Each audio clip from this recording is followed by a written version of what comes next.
What if Mountain Blade met Crusader Kings and they actually got along? Imagine a world where you start as a nobody in the mud and you climb your way to command banners that stretch across a living medieval Europe. And that's the promise of Chronicles Medieval, a handcrafted sandbox RPG from a brand new Danish studio that somehow convinced The Witcher's composer and Tom Hardy to join the party. It's cinematic, it's bold, and it's calling itself a vast dynamic medieval playground. The question really is, can they pull it off? My name is Tom and this is LT Gaming, where we dive into strategy, sandboxes, sim worlds, you name it, we'll jump into it. So if that sounds like your cup of tea, feel free to like the video, it really helps us on the algorithm, and of course feel free to subscribe as well. But my question for this video, and feel free to join in the comments on this, is can Chronicles Medieval become the new king of medieval sandbox? So what actually is Chronicles Medieval? Well, it's an open world medieval sandbox RPG set around the 14th to 15th century. So right in the thick of European chaos. Think the 100 Years' War, the Black Plague, and a world desperately trying not to fall apart while you sit there stirring the pot. You're gonna start, quite literally, with nothing but grit and will, and you pick one of three paths: power, adventure, or fortune.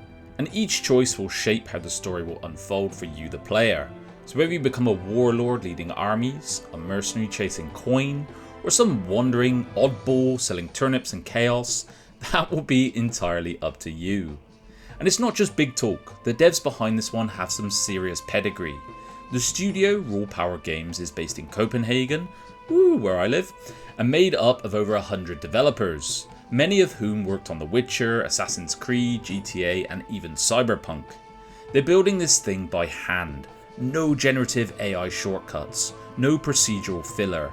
Every asset crafted the old-fashioned way, which is, considering the game's scale, ambitious to say the least. And yes, the trailer you saw, it was narrated by Tom Hardy, and the music was by The Witcher's composer, Adam Skropla.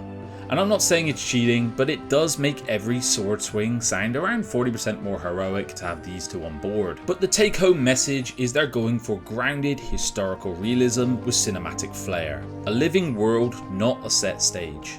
So at its heart, Chronicles Medieval is going to be a true sandbox. No fixed story rails, no glowing quest markers dragging you along. You choose your era, maybe the 100 Years' War, or maybe something else entirely, and the world will just unfold essentially.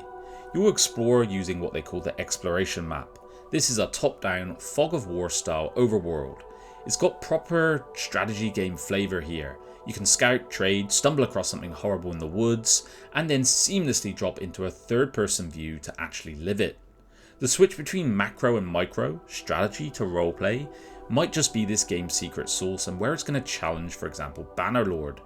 It gives you a campaign that gives the sense of scale that most RPGs will completely miss. Now, progression in this game will be all about doing, so not ticking boxes. You swing more swords, you get better at swords, fire more arrows, and you become an archer worth writing songs about. Skills improve through use, and both you and your troops climb ranks from apprentice, journeyman to master. So a little bit Skyrim-esque here. Each rank will unlock new abilities, perk points as you tailor your build. Do you want to be a stoic knight, or a charismatic commander, or maybe some sort of rogue who never misses the chance to profit from someone else's war? You can go for it here. And it's not just you leveling up, your army will grow with you. Recruit, train and command soldiers and shape them into a disciplined force, or maybe like I would, a glorified mob, depending on how you're going to lead.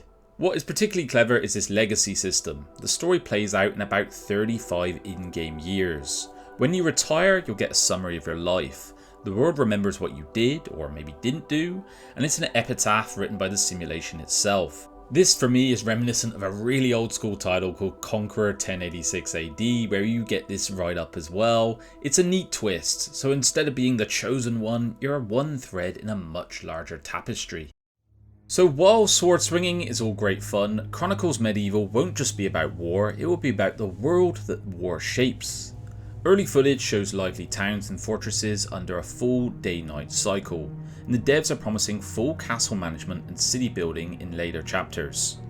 For now, you can already capture and hold castles, which feels like a natural next step after, taking them by force. And from there, it's going to branch into resources, trade, crafting, and all that jazz. The devs have said resource management will tie directly into your power base, so everything from farms and forges to trade routes and taxes.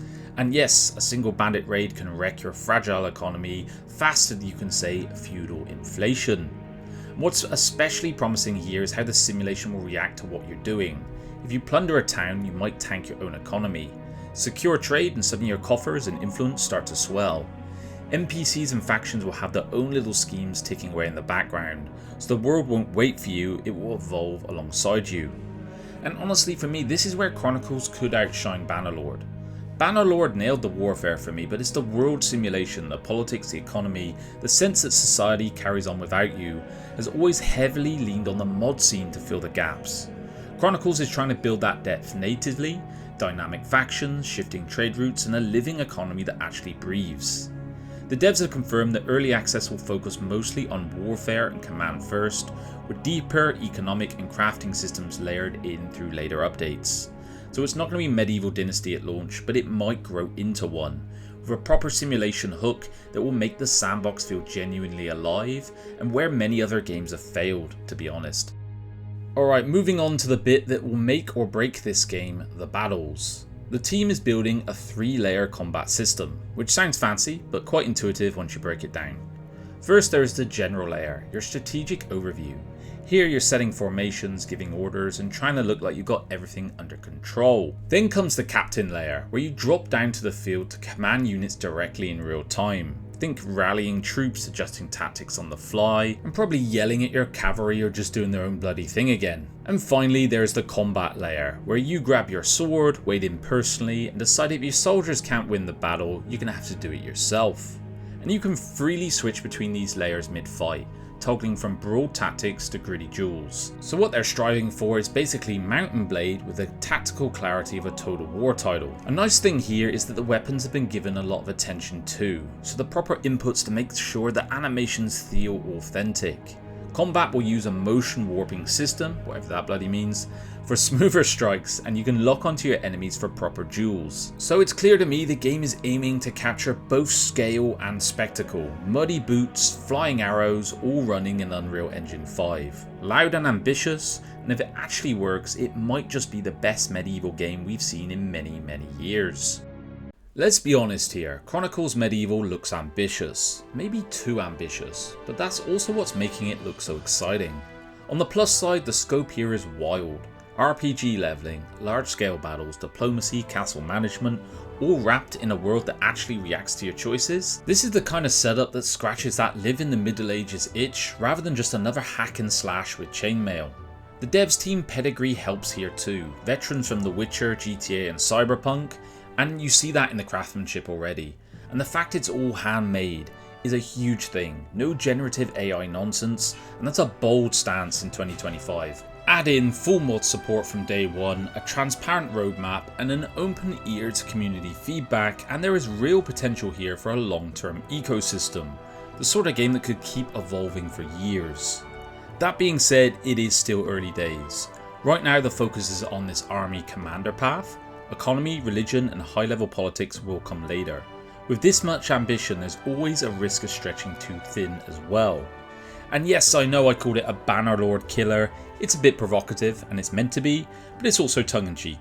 I've got a lot of respect for what Tailworlds have built, and they've had the medieval sandbox space largely to themselves for a while now, so it's about time someone came along to shake things up a bit. I do believe competition like this is healthy for the gamers, as it pushes the studios to go further, and honestly if Chronicles can bring fresh ideas to the table, I think we're gonna win. So maybe not a killer, more a rival with a good sword arm and something to prove. If Chronicles Medieval has grabbed your attention, throw it a wishlist on Steam. Early access hits in 2026, and if the devs are genuinely leaning on community feedback to shape it, then it's worth being part of that journey. They've got the talent, the ambition and honesty, and the nerve to take on a space that's been Bannerlord's domain for far too long. And yeah, I know calling it a Bannerlord killer might have been a bit cheeky, but what I actually want is the competition like I've said before. Tailworlds has held the crown for years and they earned it with 2 stellar titles, but a proper rival could be exactly what the genre needs. If Chronicles manages to blend strategy, story and simulation in the way it's promising, this could be a new golden age for medieval sandboxes. Either way, I'm ready to lose hundreds of hours to taxes, turnips and some tactical disasters. I've been Tom for LT Gaming. Drop your thoughts below and let me know what you think, and I'll see you on the next one. Bye bye now.